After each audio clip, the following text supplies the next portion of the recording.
എല്ലാവർക്കും നമസ്കാരം. ഞാൻ നിങ്ങളുടെ സ്വന്തം സോണിച്ചൻ 40 നമ്മളുടെ പ്രോഗ്രാമായ കണ്ടതും കേട്ടതും പരിപാടിയിലേക്ക് എല്ലാ മാന്യ പ്രേക്ഷകർക്കും ഹാർദവമായ സ്വാഗതം.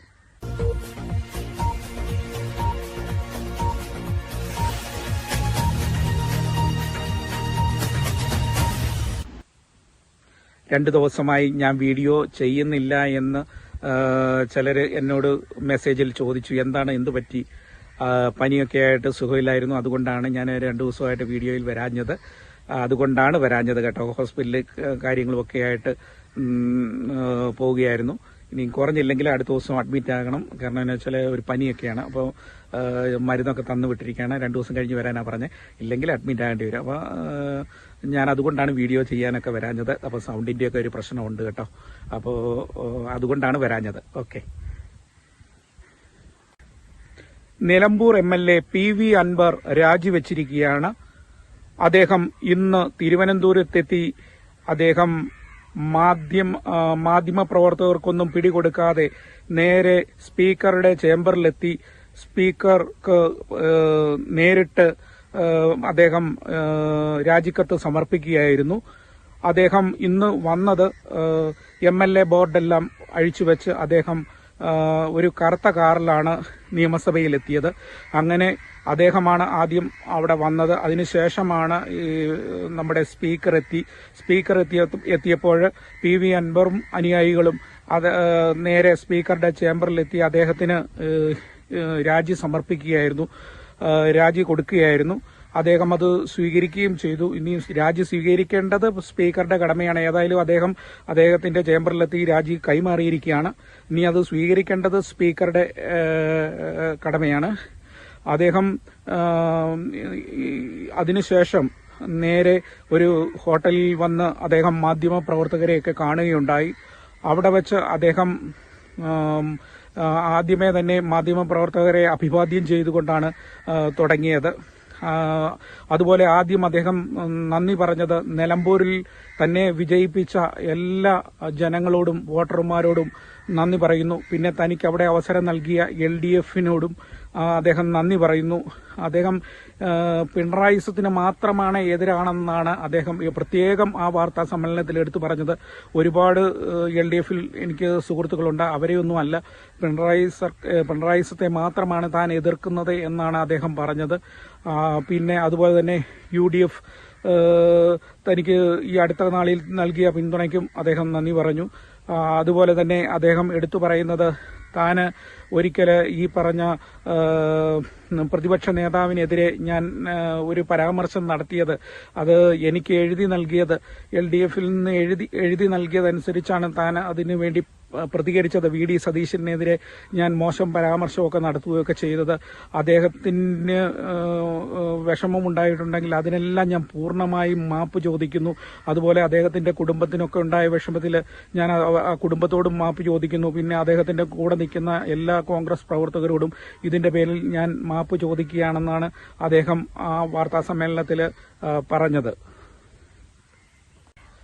അദ്ദേഹം പിന്നെ എടുത്തു പറഞ്ഞ മാധ്യമപ്രവർത്തകർ എടുത്തു ചോദിച്ചു, ഇനി നിലമ്പൂരിൽ നിന്ന് മത്സരിക്കുന്നുണ്ടോ എന്ന് പറഞ്ഞപ്പോൾ അദ്ദേഹം പ്രത്യേകം എടുത്തു പറഞ്ഞു, താൻ നിലമ്പൂരിൽ നിന്ന് ഇനി ബൈ ഇലക്ഷന് മത്സരിക്കുന്നില്ല.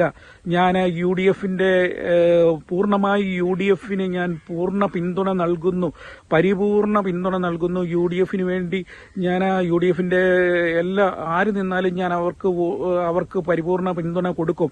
പിന്നെ എനിക്ക് വ്യക്തിപരമായിട്ടൊരു ആവശ്യമുണ്ട്. കാരണം അവിടെ VS ജോയി എന്ന് പറയുന്ന വ്യക്തി ഈ പറഞ്ഞ നിലമ്പൂരിന്റെ DCC അംഗമാണ്. അപ്പോൾ അദ്ദേഹത്തിനെ അവിടെ നിർത്തുന്നതാണ് തനിക്ക് കൂടുതൽ അഭികാമ്യം. കാരണം എന്താണെന്ന് ചോദിച്ചാൽ അവിടുത്തെ ജനങ്ങളെ അറിയാവുന്ന ആളാണ്, അവിടെയുള്ള മലയോര മേഖലയിലുള്ള ആൾക്കാരെ അറിയാവുന്ന ആളാണ്. അപ്പോൾ അദ്ദേഹത്തെ അവിടെ നിർത്തണം എന്നാണ് ഇന്ന് PV അൻവർ വാർത്താ സമ്മേളനത്തിൽ എടുത്തു പറഞ്ഞത്. പിന്നെ ഞാൻ പോയി അവിടുത്തെ ബിഷപ്പുമാരെയൊക്കെ നേരിട്ട് പോയി കാണുകയും ക്രിസ്ത്യൻ സമൂഹത്തിന്റെ വിഷമങ്ങളൊക്കെ കേൾക്കുകയും ഒക്കെ ചെയ്തിരുന്നു.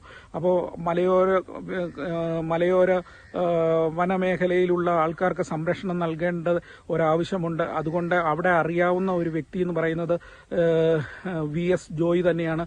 അപ്പോൾ VS ജോയി എൻ്റെ ഒഴിവിൽ വരുന്ന ഇതിൽ VS ജോയിയെ നിർത്തുന്നതാണ് തനിക്കും കൂടുതൽ ഒരു അഭികാമ്യം ഇഷ്ടം എന്നുള്ള കാര്യം അദ്ദേഹം ഈ വാർത്താ സമ്മേളനത്തിൽ തുറന്നു പറയുവാനും അദ്ദേഹം മടിച്ചില്ല.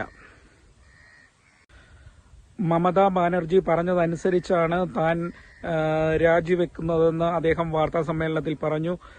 എല്ലാവരും ദീദി എന്ന് വളരെ സ്നേഹത്തോടെ വിളിക്കുന്ന മമതയുടെ കൂടെ നിന്നുകൊണ്ട് ഇനി പ്രവർത്തിക്കുവാനാണ് താൻ ആഗ്രഹിക്കുന്നത്. അതിനു വേണ്ടുന്ന എല്ലാ കാര്യങ്ങളുമായിരിക്കും ഇനി എന്റെ ശ്രദ്ധ. അതുകൊണ്ട് ഞാൻ ഇനിയും ആ പാർട്ടിക്ക് വേണ്ടിയിട്ട് പ്രവർത്തിക്കും. LDFനെ എതിരെ, പ്രത്യേകിച്ച് പിണറായി വിജയനെതിരെയാണ് ഞാൻ ഏറ്റവും കൂടുതൽ മുൻതൂക്കം നൽകുക എന്നുള്ള കാര്യമാണ് അദ്ദേഹം ഈ വാർത്താ സമ്മേളനത്തിൽ ഉടനീളം പ്രത്യേകം എടുത്തു പറയുന്ന ഒരു കാര്യം. അതുപോലെ